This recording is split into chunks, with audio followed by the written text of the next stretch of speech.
Et salut à tous les amis, c'est Maë et on se retrouve aujourd'hui pour la 5e vidéo du challenge Level Up. Et aujourd'hui je voulais voir un concept hyper important pour moi. C'est vraiment quelque chose de fondamental, surtout à l'ère d'aujourd'hui, et c'est tout simplement l'intelligence émotionnelle. Alors, avant de définir le concept d'intelligence émotionnelle, je voulais d'abord voir avec toi la définition d'une envie. Donc qu'est-ce qu'une envie finalement ? Une envie, ça correspond tout simplement à satisfaire un besoin imminent. Alors, là où je veux en venir, c'est que finalement, de plus en plus, on a besoin d'agir. On agit par nos pulsions, tout simplement, en fait. À cause de notamment les téléphones, le fait que, par exemple, avec Amazon, il y ait des livraisons dès qu'on le veut, enfin le lendemain, juste après la commande, alors qu'avant, ça n'existait pas forcément. Et du coup, toutes ces choses-là font que on ne se pose pas forcément la question de savoir quelles sont les conséquences de tout ça. On ne se demande pas forcément qu'est-ce que ça va nous apporter finalement.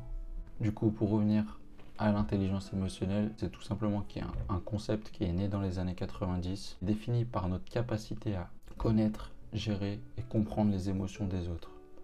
Et pourquoi c'est très important ? Parce que finalement, la base aujourd'hui, c'est les interactions avec les autres. Comme je l'ai dit, on est dans un monde d'interaction. Il faut comprendre l'autre, il faut connaître l'autre. Et justement, les interactions, ça passe par gérer ses émotions, ne pas agir par pulsion, tout simplement, sinon ça serait n'importe quoi. Et finalement, le plus important, c'est d'agir avec raison. C'est d'agir justement en contrôlant ses émotions. De toute façon, je développerai ce sujet plus en profondeur dans un prochain article.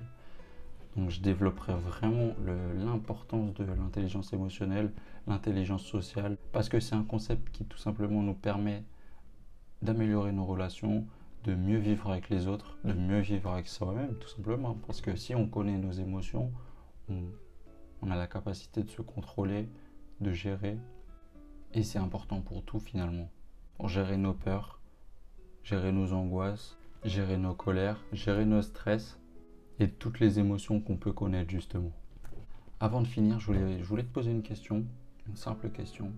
Je voulais savoir justement si toi tu arrivais à gérer tes émotions, si tu connais des petites astuces, des petits mécanismes qui te permettent justement de rester calme en circonstances où il y a du stress, de conserver ton calme au moment où il y a de la colère qui surgit en toi.